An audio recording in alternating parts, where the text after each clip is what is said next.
हाँ दोस्तों, ये पहला क्वेश्चन जो है 9.1 प्रश्नावली क्या है, height and distance high school में लिखा है। पहला क्वेश्चन, सर्कस का ये कलाकार एक 20 मीटर लंबी डोर पर चढ़ रहा है जो अच्छी तरह से तनी हुई है और भूमि पर सीधे लगे खंभे के शिखर से बांधा हुआ है। यदि भूमि स्तर के साथ डोर द्वारा बनाया गया कोण 30 अंश का हो तो खंभे की ऊंचाई ज्ञात करो। फिगर बना हुआ मित्रों, ध्यान दो। ये जो है ऊंचाई है और ये जो है डोर है और ये भूमि स्तर है। इसके साथ 30 अंश का कोण बनाया गया है। तो सबसे पहले हम इस फिगर को बनाएंगे।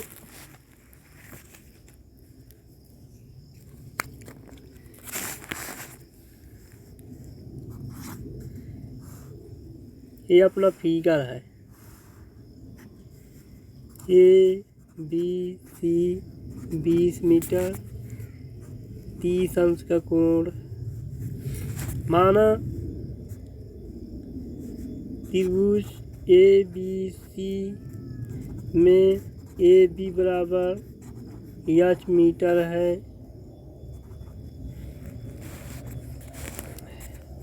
और बी सी बराबर x मीटर है। अब जो है क्योंकि डोर पूछ रहा है, यानी कर्ण और लंब में जो संबंध है उसको पूछ रहा है, तो साइन 30 अंश बराबर h बटे 20। 30 अंश का मान 1/2 बराबर h बटे 20। त्रिज्या गुणा करके 2h बराबर 20, h बराबर 10 मीटर। तो इस प्रकार 10 मीटर इसमें आ गया मित्रों। दूसरा क्वेश्चन ध्यान दो। आंधी आने से एक पेड़ टूट जाता है और टूटा हुआ भाग इस तरह मुड़ जाता है कि पेड़ का शिखर जमीन को छूने लगता है और इसके साथ 30 अंश का कोण बनाने लगता है। पेड़ के पास बिंदु की दूरी जहाँ पेड़ का शिखर जमीन को छूता है 8 मीटर है। पेड़ की ऊंचाई बताओ। मानो कि पेड़ की ऊंचाई यह है। मान लो दोस्तों, यह जो है कोई पेड़ है और इतनी दूरी से टूट जाता है, टूट करके ये ज़मीन को टच करने लगता है। तो मान लेते हैं ये है, बी है, सी है, ई डी है। यहाँ पर जो है झुक जाता है और ये यहाँ पर टच करने लगता है और इस पर 30 अंश का कोण बनाने लगता है और इसके पास बिंदु की दूरी जो है 8 मीटर है। तो पेड़ की ऊंचाई ज्ञात करो। माना पेड़ की ऊंचाई h मीटर है। मान लिया पेड़ की ऊंचाई h मीटर है, यानी ए बी बराबर h मीटर और बी सी बराबर x मीटर, यानी दो ऊंचाई दो लंबाई याद करना। ये इतनी पूरी लंबाई, इस लंबाई को और जो झुका हुआ है टूट करके ये झुका हुआ, दोनों को जोड़ देंगे तो पूरी लंबाई आ जाएगी। तो ध्यान दो मित्रों, इसको h माना गया है, इसको x माना गया है। तो tan 30 अंश बराबर h बटे 8। त्रिभुज ए बी सी में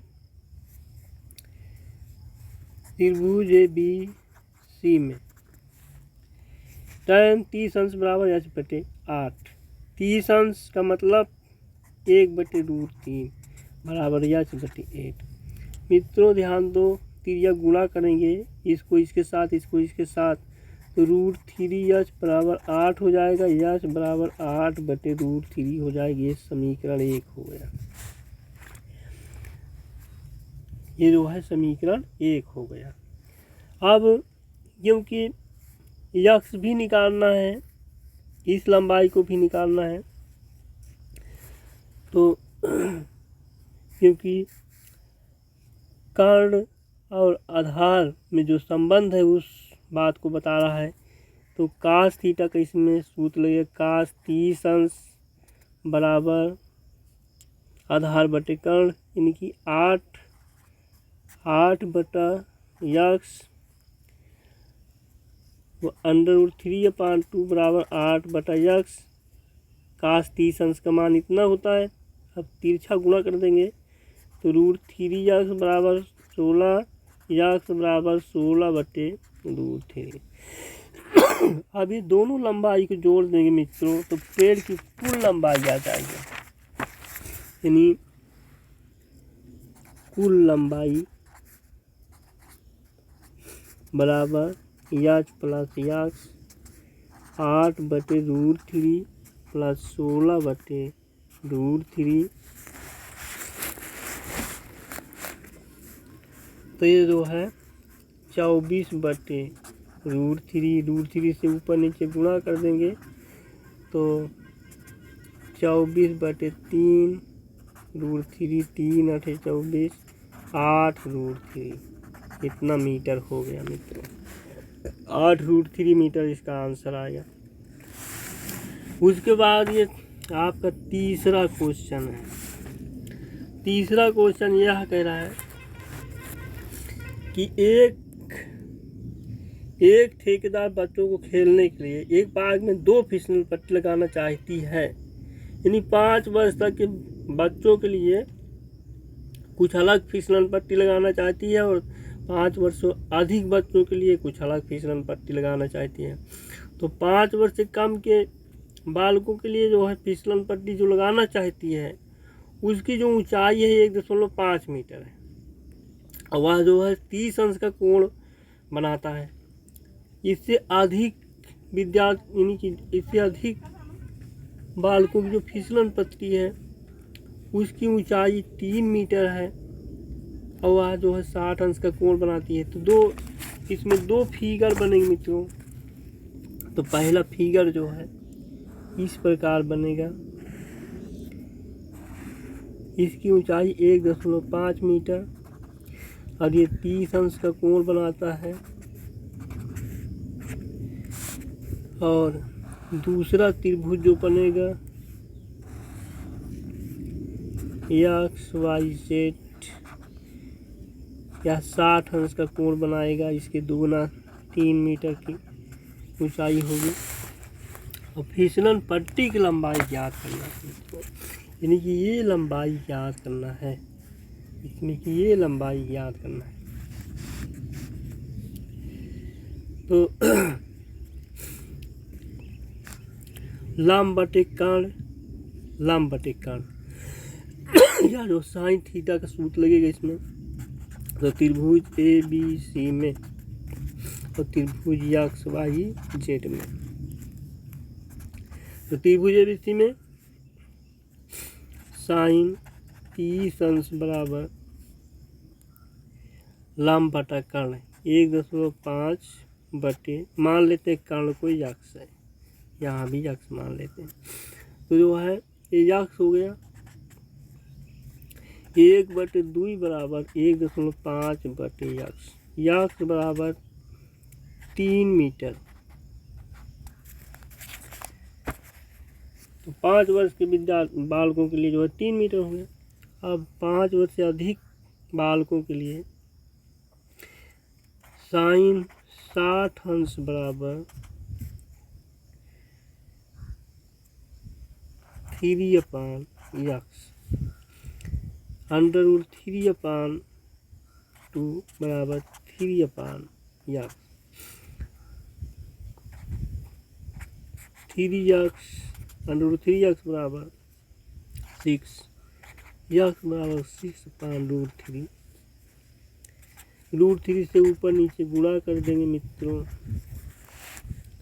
तो 3 3 का 9 के वर्गमूल 3 √3, 3 गुना 6 तो आ गया 2√3 मीटर।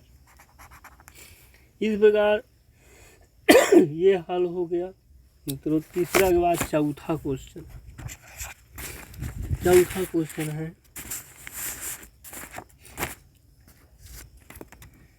चौथा क्वेश्चन ध्यान दो। भूमि के एक बिंदु से जो मीनार के 5 बिंदु से 30 मीटर की दूरी पर है, मीनार के शिखर का उन्नयन कोण 30 अंश है। मीनार की ऊंचाई ज्ञात करो।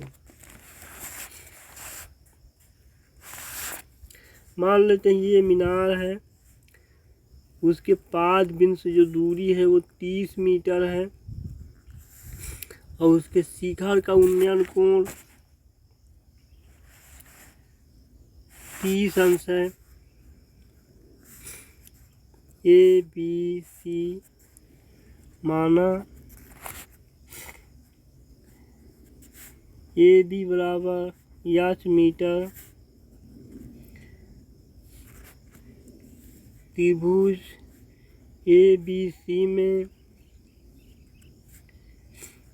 tan 30 अंश बराबर याच बटे 30 1/√3 बराबर याच बटे 30। अब इसको जो है तिरछा गुणा कर देंगे तो √3 याच बराबर 30 याच बराबर 30 बटा √3, ऊपर नीचे √3 से गुणा कर देंगे। 30 √3 बटा 3 बराबर 10 √3, 3 दहम 10 √3 उत्तर आ गया 10 √3। इसके बाद 5वां क्वेश्चन है। 5वां क्वेश्चन है, भूमि से 60 मीटर की ऊंचाई पर एक पतंग उड़ रही है। पतंग में लगी डोरी का अस्थायी रूप से भूमि से एक बिंदु से बांध दिया गया है। भूमि के साथ डोरी का झुकाव 60 अंश है। जो कोण बना रहा है वो 60 अंश का है। यह मानकर कि डोरी में कोई ढील नहीं है। डोरी की लंबाई ज्ञात करो। तो मित्रों जो डोरी है उसकी लंबाई ज्ञात करना, इस बात को ध्यान में रखना है।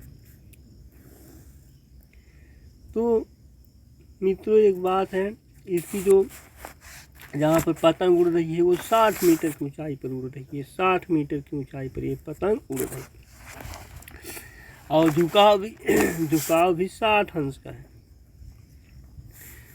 ए बी सी माना पतंग की डोरी की लंबाई, पतंग के डोरी की लंबाई यक्स मीटर है। इसको हमने यक्स मान लिया है। अब त्रिभुज ए बी सी में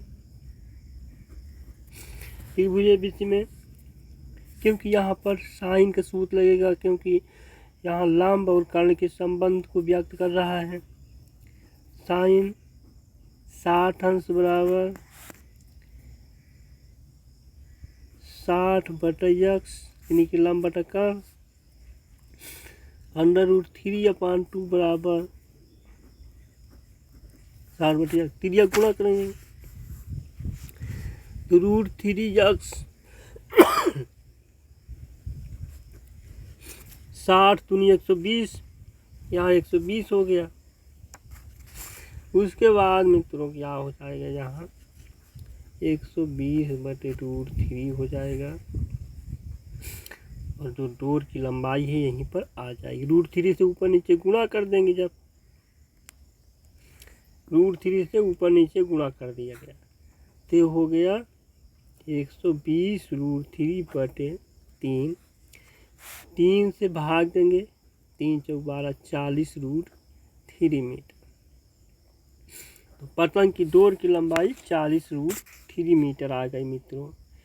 क्योंकि यहाँ पर जो क्वेश्चन है पतंग की डोर की लंबाई पूछ रहा है मित्रों, तो ये डोर की लंबाई को यक्स मान लिया गया है और इसकी जो मेन लंबाई है, जितनी ऊंचाई पर पतंग उड़ रही है वो 60 मीटर है और ये जो है झुकाव जो कोण है वो 60 अंश के झुकाव पर है।